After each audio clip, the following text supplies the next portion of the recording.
I never thought a family barbecue could turn into the moment that changed everything for me. My name is Elena. I'm 28 years old, and for the longest time, I believed that if I just worked hard and stayed quiet, my family would respect me. That illusion broke the night my stepfather raised his glass in front of everyone and used me as the punchline. The backyard smelled of grilled chicken and smoky ribs. Kids darted between the picnic tables, and laughter spilled into the warm air. I was balancing a plate on my lap, trying to disappear into the noise, when Ray's voice cut through. He clinked his beer bottle, smirked, and said loud enough for the neighbors to hear, "Can you believe Elena's still living off this house at her age 28 and still under her daddy's roof?" His words stung, each syllable sharp as broken glass. The people around me chuckled, some nervously, others with genuine amusement, and my face burned as if the grill flames had leapt onto my skin. In that instant, I wasn't his stepdaughter. I was the family's joke. My fork trembled against the plastic plate, and I forced a smile that fooled no one. My mother kept her eyes on the potato salad, pretending not to notice. My half-sister rolled her eyes and whispered something that sent another ripple of laughter around the table.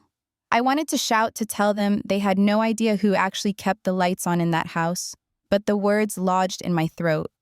The humiliation pressed down on me, like the heavy summer air, sticky and suffocating. Ray leaned back in his lawn chair, triumphant, as if he had scored some victory. I looked at him, at all of them, and something inside me shifted. That night wasn't just another family gathering, it was the line being drawn. While they laughed at me, I was already thinking about the keys waiting in my purse, the quiet plan I had been nurturing for months.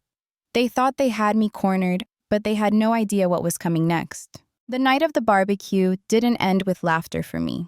I slipped upstairs after everyone had left, closed the bedroom door, and sat on the edge of my bed listening to the old air conditioner rattle against the window. My phone buzzed with a group text full of jokes about what Ray had said. I stared at the screen, humiliated, but beneath the shame, there was a spark of anger I couldn't ignore anymore. For years, I had been the one quietly paying the bills, the one keeping the Wi-Fi connected, the lights burning, the heat running in the winter. Ray never mentioned that when he made his little jokes. My paycheck as a nurse wasn't huge, but it was steady. I worked night shifts at the hospital, dealing with emergencies most people couldn't stomach. And yet, in my own house, I was treated like dead weight.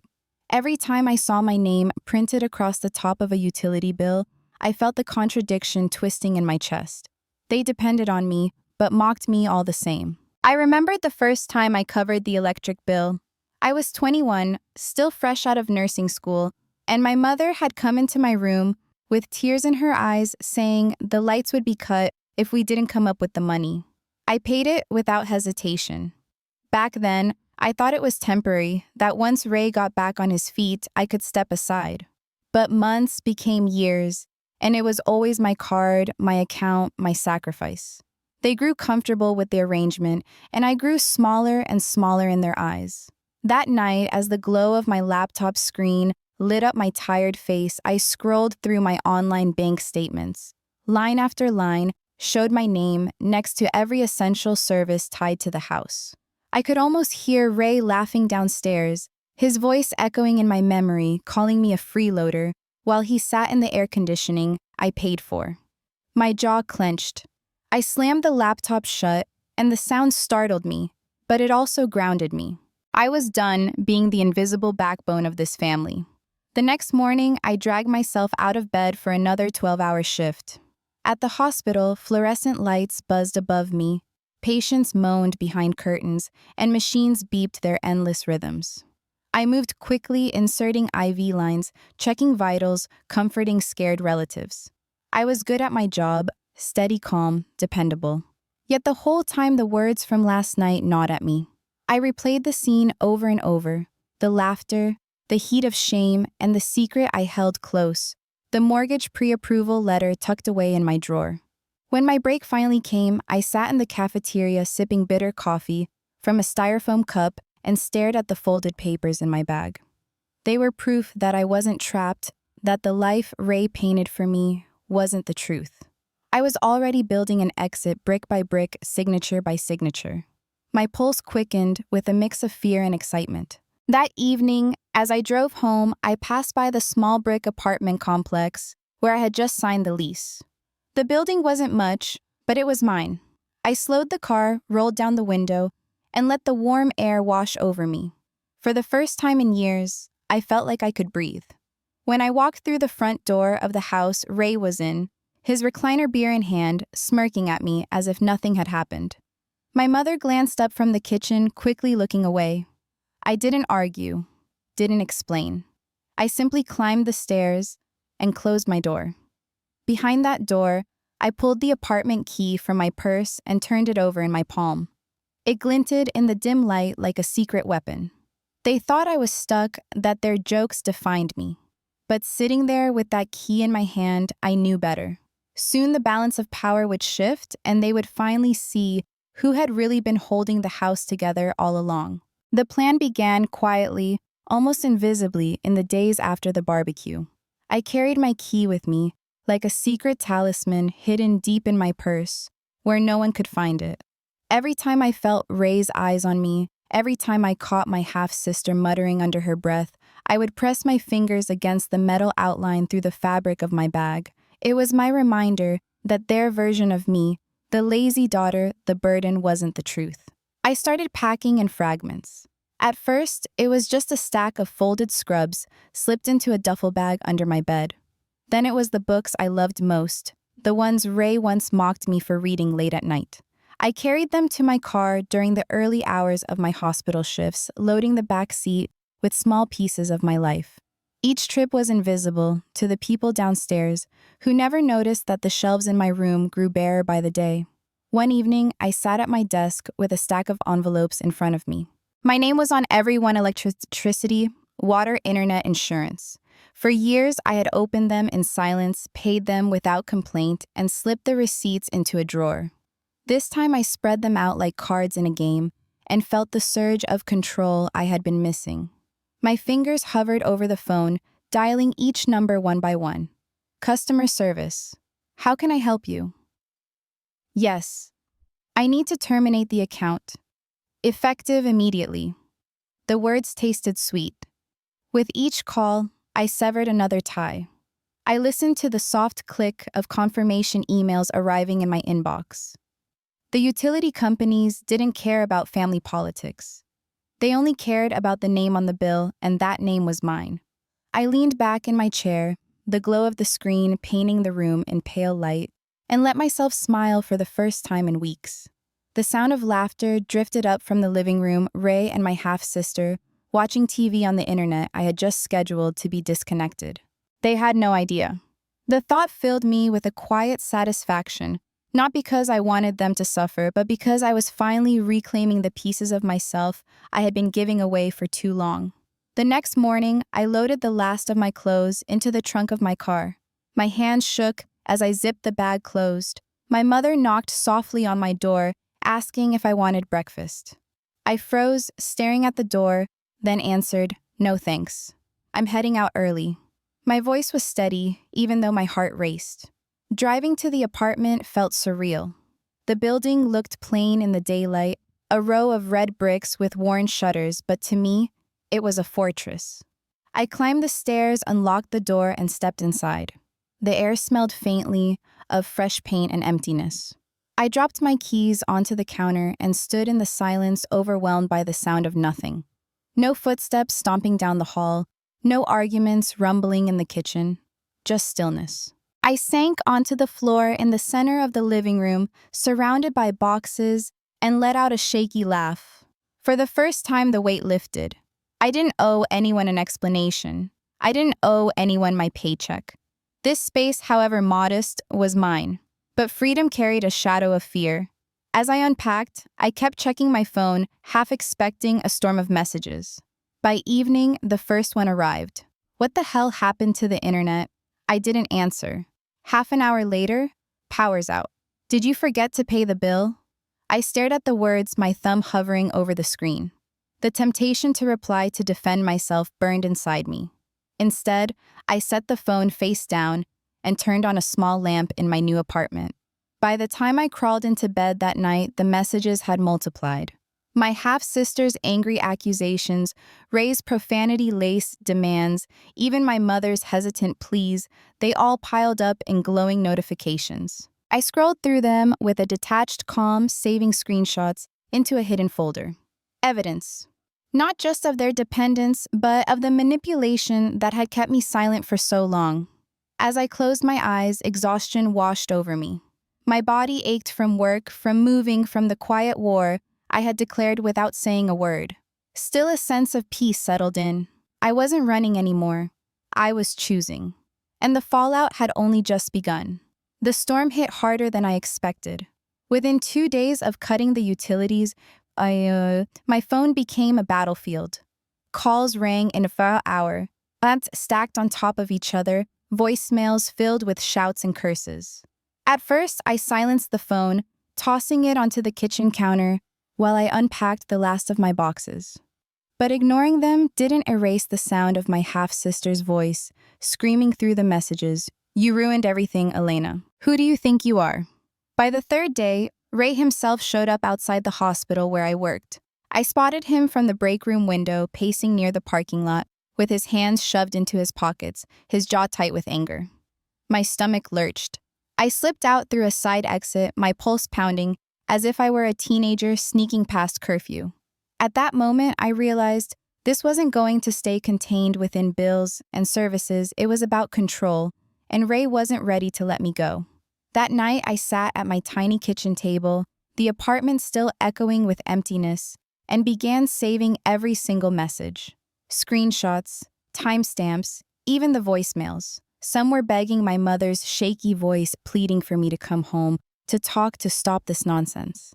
Others were threats, Ray promising I'd regret crossing him, my half-sister swearing she'd never forgive me.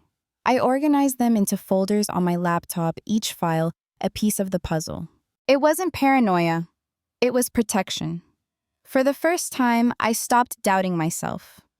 A week later, a new envelope arrived in my mailbox. My hands trembled as I slid a finger under the seal. The letter wasn't mine, not directly. It was addressed to the household I had just left, but because I was still listed as an emergency contact on the mortgage, a copy had found its way to me. The words leapt off the page, final notice. Delinquent payment, risk of foreclosure. I pressed the letter flat against the table, staring at the black print. My heart pounded, not with guilt, but with a cold clarity. For years, I had been their safety net, quietly catching the bills before they slipped through the cracks. Without me, the cracks had turned into chasms. They were falling, and the letter in my hands was proof.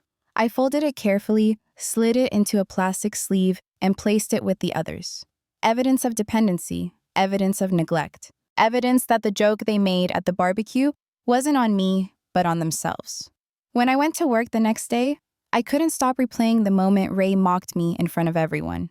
His smirk, the laughter, the sting of humiliation, it all felt different now. Back then, his words crushed me. Now they only reminded me of why I had chosen this path.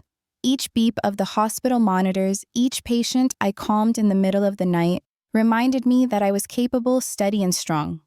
I wasn't a burden, I wasn't helpless, and I wasn't going back. The messages escalated as the house slipped deeper into chaos. The internet outage turned into electricity shutoffs. The shutoffs turned into angry visits from debt collectors pounding on their door. One night, my half-sister sent me a picture of candles lined along the kitchen counter with the caption, "Happy now." I stared at the image, the shadows on their faces, the bitterness in her words, and I almost felt a pang of pity. Almost. But pity wasn't enough to erase years of being treated like less than nothing. When the second foreclosure notice arrived thicker than the first, I knew the spiral was almost complete. I imagined the scene in that house, the arguments, the panic, the excuses. Ray probably yelling at my mother, my half-sister blaming me for everything, all of them refusing to see the truth. They hadn't lost because of me. They had lost because they believed I would never stop bleeding for them. That evening, I tucked the letter into my bag and drove to my apartment. The sky was painted with streaks of orange and purple as the sun dipped below the horizon. I parked, climbed the stairs, and paused at my door. Inside, the silence waited patient and safe. But I knew it wouldn't last, because sooner or later, they would come to find me. It didn't take long for them to track me down. A week after the second foreclosure notice arrived, there was a thunderous knock on my apartment door. The sound rattled through the thin walls, urgent and furious. My chest tightened, but I stood still for a moment, my hand hovering over the knob. Through the peephole, I saw Ray's broad shoulders, and my half-sister Tasha shifting impatiently behind him. My mother lingered a few steps back, her face pale and drawn. I opened the door slowly enough for the warm air from the hallway to seep inside. Ray pushed forward, but I blocked him with my arm across the frame. His eyes were bloodshot, his jaw clenched tight. "What the hell do you think you're doing?" "Elena," his voice was low but brimming with rage. "You've left us in the dark. No power, no water, no damn internet. Do you have any idea what you've done to your own family?" Tasha jumped in before I could answer her words, sharp and shrill. "You're selfish. You've ruined everything. We're drowning because of you." I let their accusations hang in the air, soaking in the chaos, spilling from their mouths. My heart pounded, but my voice was steady when I finally spoke. "No, you're drowning because you thought I'd never stop paying to keep you afloat." Ray's nostrils flared, and for a moment I thought he might shove past me. Instead, I reached behind me, pulled the folder from the counter, and held it out. Inside was the foreclosure notice, crisp and undeniable. I slid the top page free and let it drop between us. The paper fluttered down, landing at his feet with a soft slap against the concrete. "Read it," I said, my voice cold. "This is what happens when you build your house on someone else's back." Ray bent to snatch the paper, his fingers trembling as he scanned the bold print. Tasha leaned over his shoulder, her face twisting in disbelief. My mother covered her mouth with her hand, tears spilling silently down her cheeks. For the first time, none of them had anything to say. The silence stretched thick and uncomfortable. Behind them, a neighbor walked by, glancing curiously at the tense scene before disappearing into their own apartment. I felt the weight of the moment pressing down, but instead of crumbling, I stood taller. "You called me a burden." I continued, my voice steady. "You laughed at me in front of everyone. But it was my paycheck that kept your lights on my name, that kept the water running my sacrifice, that paid for your comfort. And when I finally chose myself, you discovered the truth." Ray's mouth opened, but no words came. Tasha muttered something under her breath, a weak protest, but even she couldn't mask the fear flickering in her eyes. The truth was written in black ink on that page, undeniable and final. I stepped back into my apartment, gripping the edge of the door.